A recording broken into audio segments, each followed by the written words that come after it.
Hey, welcome back to the channel. So in this video, we're going to be building a pocket hole workstation to go with the new pocket hole jig that I purchased. Now I've had a pocket hole jig in the shop for well over 20 years. Started with the Craig. Went with this design because it's all aluminum and it locks down from the front rather than reach around the project. So with the new jig, I figured I'd build a new station to hold it. So as you can see, we started taking cherry plywood and we're wrapping it and edge banding it with cherry itself because the plywood is not going to be strong enough. It's going to get moved around and banged around. So we did this to protect the actual plywood edge. So here we are. We have the center block that's going to hold the pocket hole jig. So we're laminating a bunch of pieces of plywood together and using a pin nailer instead of clamps.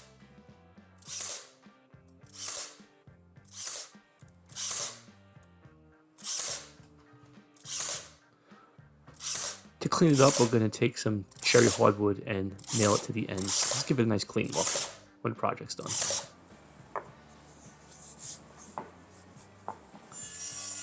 So we took the pieces to the table saw. These are the pieces for the boxes. And you can see the plywood with the edge banding on it. Now it's going to cut 45-degree miter, and we're going to miter these together.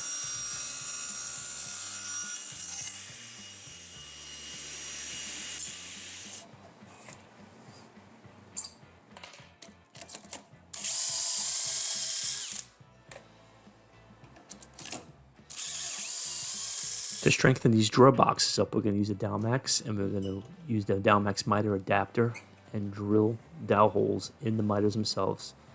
And we all know that miters by themselves aren't strong enough. Even with plywood, it probably would be, but the added dowels is going to make it a little more stronger. It's also going to help with the alignment of when putting it together.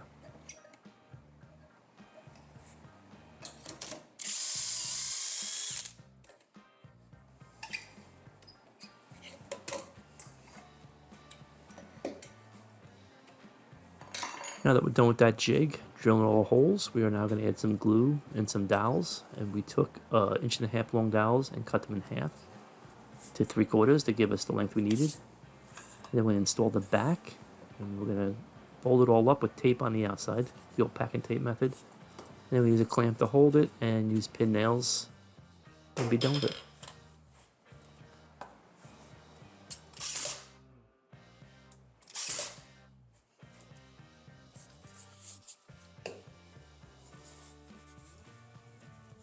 First thing we're going to do is attach the block that the jig's going to attach to the base.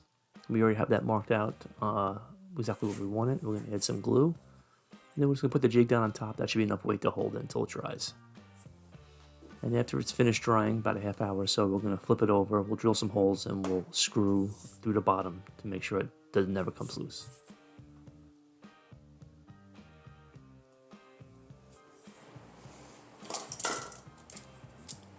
Once that was done, we put our drawer boxes on. We simply just put some glue and clamps and let it dry.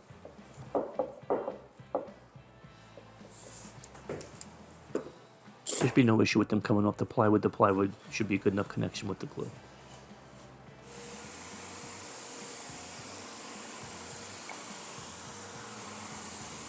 Here we are making the drawers themselves, and we are on the table saw cutting the grooves for the drawer bottoms before we attach everything.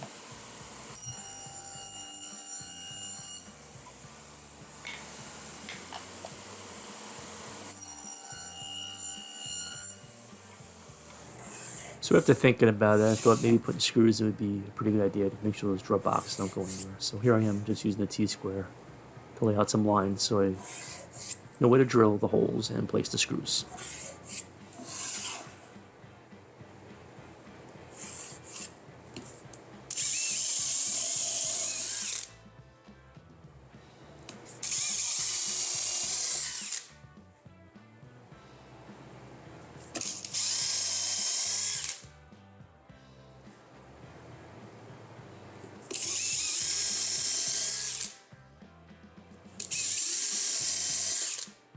And a quick drill with a countersink bit. And then we'll add the screws and we'll flip this thing over. It's almost done.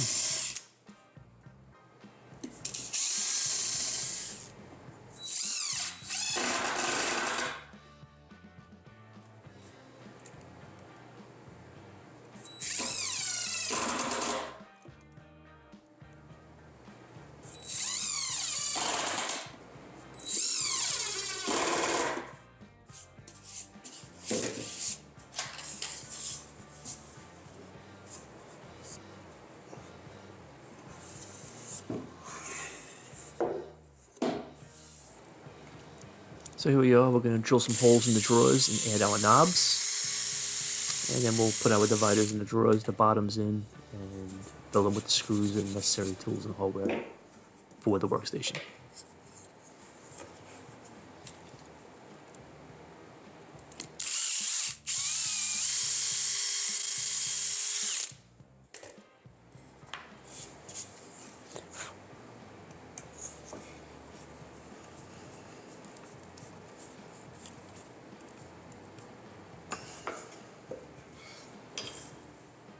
Alright, slide the drawers in, they fit pretty good. There's a little bit of wiggle room.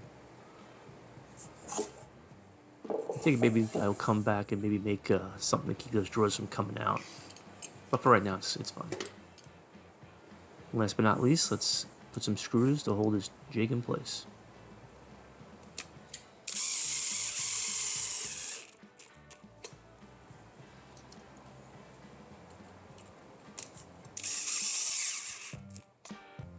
Here is our finished pocket hole workstation. I think it turned out nice. We used a piece of cherry plywood and some cherry hardwood. We wrapped that plywood to protect the edges.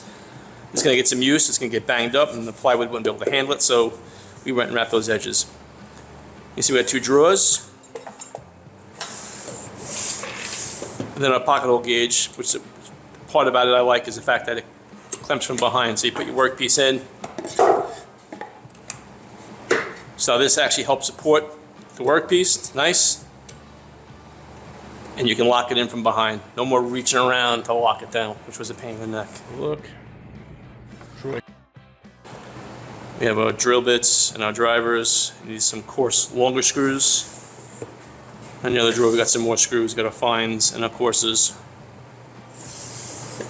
And in time, if we want, we can divide those drawers a little bit more to put more stuff. And then again, we got the pocket hole jig, which I'm not going to get into. If you guys want me to get into it, leave a comment down below what you want to see about this jig, and maybe we'll do a video on it.